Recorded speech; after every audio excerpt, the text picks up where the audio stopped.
from The Lion, the Witch, and the Wardrobe to other parts of the series. Yes, that is Prince Caspian, the sequel to The Lion, the Witch, and the Wardrobe. A sequel that many people were unaware of, because when Disney announced that they were making a sequel to The Lion, the Witch, and the Wardrobe, people were like, what? There are other books in the series? Where did this come about? And yeah, there are other books in this series that many people are not aware of. So why don't you just come along, shall we? Going all the way back through to Narnia. This time, we're going on a train. That's right. How did this happen? I don't know. It's just a kid's book, it's whatever.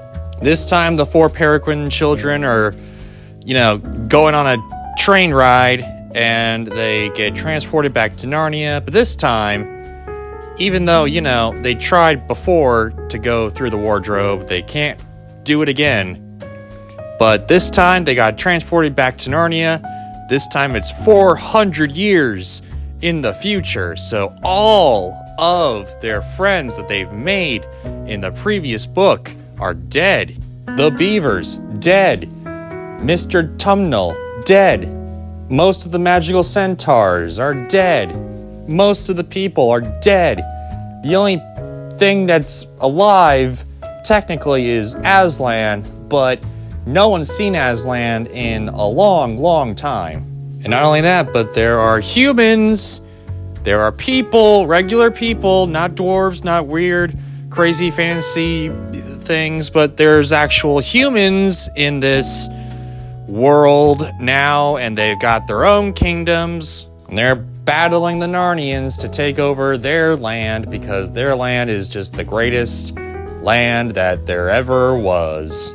Also, just so you guys are aware, this is the most Game of Thrones that this series has probably ever gotten to.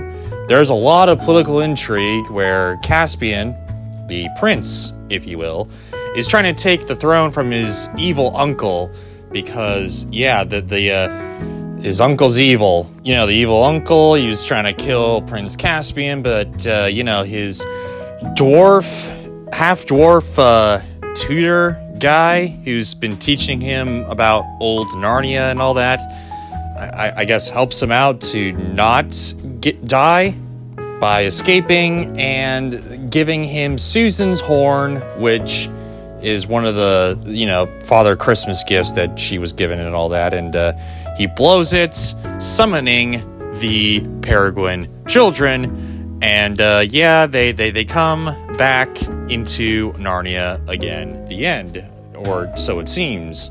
And I guess while riding into the woods, Caspian comes across magic things, and they're like, oh hey, this is a human, therefore he's the king of Narnia now. Yep, there you go. And upon, getting back into Narnia, they search for Prince Caspian, but, either Susan or Lucy, I can't remember, but one of them finds Aslan, and, not many people believe her because it's been 400 years, yada, yada, yada, but the one who does believe her is Edmund, aka the soul of these kids now, because, hey, he was a jerk in the previous book. Now he's got to just revert everything back over here and become just the best person ever. And yeah, you know what? This works. I'm Team Edmund now. In this book, at least, Team Edmund. Yeah, I'm all him. But eventually, they all meet the lion again, but this time he gives them, a power-up with his breath and all that. He's breathing on them.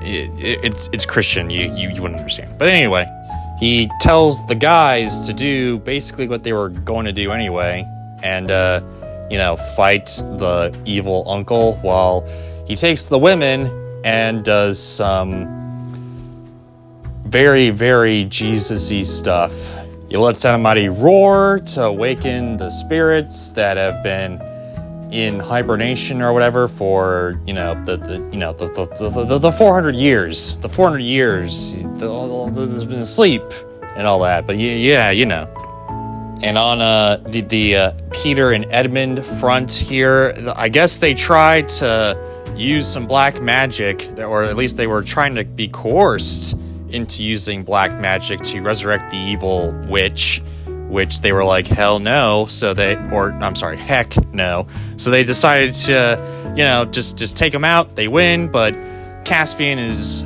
wounded.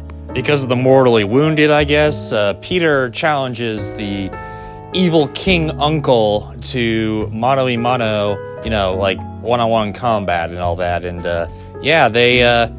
they battle it out, even though, Peter is back to his normal king roots. This is a grown-ass man, so yeah, they're kind of evenly matched until, Peter, I guess, takes him out. He kneels and all that, but Peter says, get up. But I guess his army, like the evil guy's army, like takes him out, backhands him, and then blames it on the Narnians. Why? When they have eyes, they saw it. I don't know, whatever. And this starts just a huge war, this huge battle. There's a lot of pausing and stopping or whatever, but then all of a sudden the trees, let me just imagine if you heard this before. The trees awaken, the spirits awaken, and they take out the evil army. Gee, I wonder where he got that from. But anyway, that's it for Peter and Edmund's story, but let's go on to Susan and Lucy's story that's happening simultaneously. So yeah, they take out the bad Empire's bridge that connects Narnia to them, but Aslan's on the other side, and basically does like I said, with the very Jesus-y things. He does a lot of Jesus-y things, like turning water into wine, like healing the sick, helping an elderly woman and all that.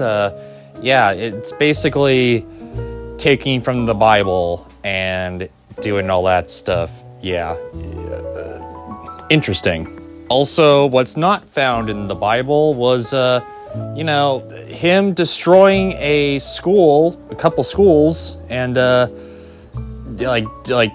chasing away bad teachers and hiring good teachers to teach the kids.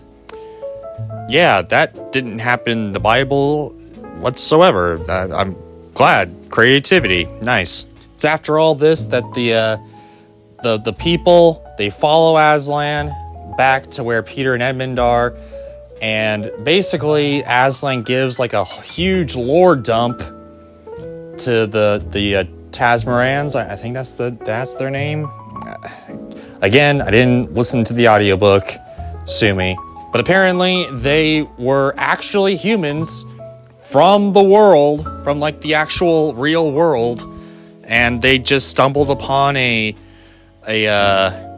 portal to Narnia because they were sailors, and like their ancestors were sailors, and they stumbled upon a portal to Narnia, on a deserted island, and they grew and multiplied in Narnia. So yeah, they're given a ultimatum. They can stay in Narnia, or they can go back to the real world. And there's a guy that's like, yeah, I'll do it. Goes through the portal, disappears, and everyone starts freaking out because of course they are. They're idiot humans, whatever. And so in order to, cushion the blow of, being disappeared or whatever, Peter, Edmund, Susan, and Lucy decide to go through the portal, and because this is their time, their time in Narnia has ended, and all that stuff. But apparently, Peter and Susan cannot come back to Narnia because they've grown too old for Narnia, even though there are actual adults, humans in Narnia that have transported to Narnia. So whatever. And of course, the ending joke for this book, leave it on a happy note here. Edmund forgot his flashlight in Narnia. Dun dun dun dun dun dun dun dun. Hey. Yep, that's it. That's Narnia. That's Prince Caspian for you. So, yes, this is very different from the movie in many, many, many ways. This also reminds me of Game of Thrones in that there's a lot of political intrigue among the humans, which, yes, that did happen in Lord of the Rings as well, but you wouldn't expect there to be political intrigue in, the Chronicles of Narnia, Prince Caspian, the second book in the Chronicles of Narnia book series. But yeah, there's politicalness within this, and there you go. However, this is where it kind of gets a little mucky. It's where it gets kind of a little, how should I put this? A lot of questions start to pile up with this book. And while I do appreciate the book, it's very well written as per usual and all that type of stuff, there's a lot of questions that I have with this. Like, for instance, how did these humans appear in Narnia? Like, why was there a portal to Narnia on this one island?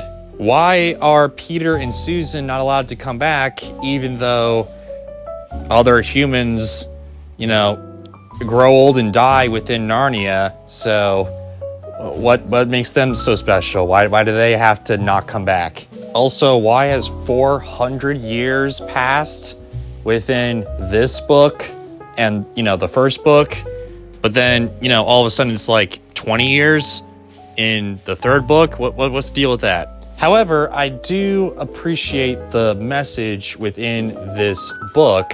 The first book was basically about how, the world's not necessarily all black and white, but, we're all meant for greatness and all that. And even though we stumble and fall, we can always get back up and be saved and all that type of stuff. Yeah, I get it.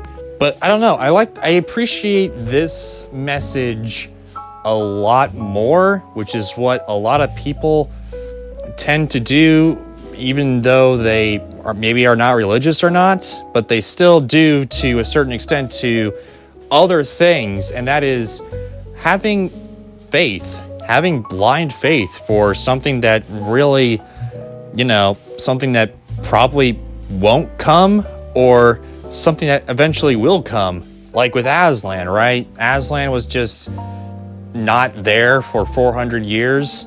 And people are just like, oh yeah, Aslan's not non-existent these days. But, he comes around and is like, oh hey, yeah, here's this.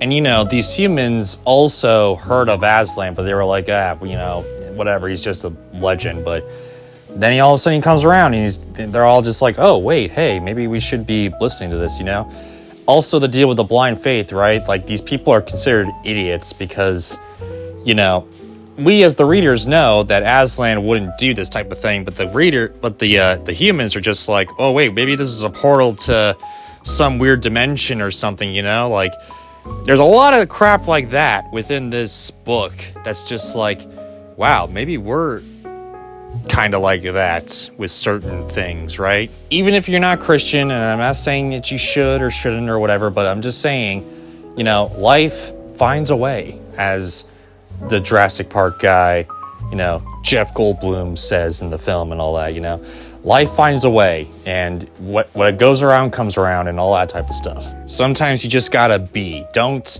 necessarily, just go crazy with all the hoopla and just thinking the worst of the world. Just let it flow, just let it flow sometimes. And what, I gotta appreciate that message in this book.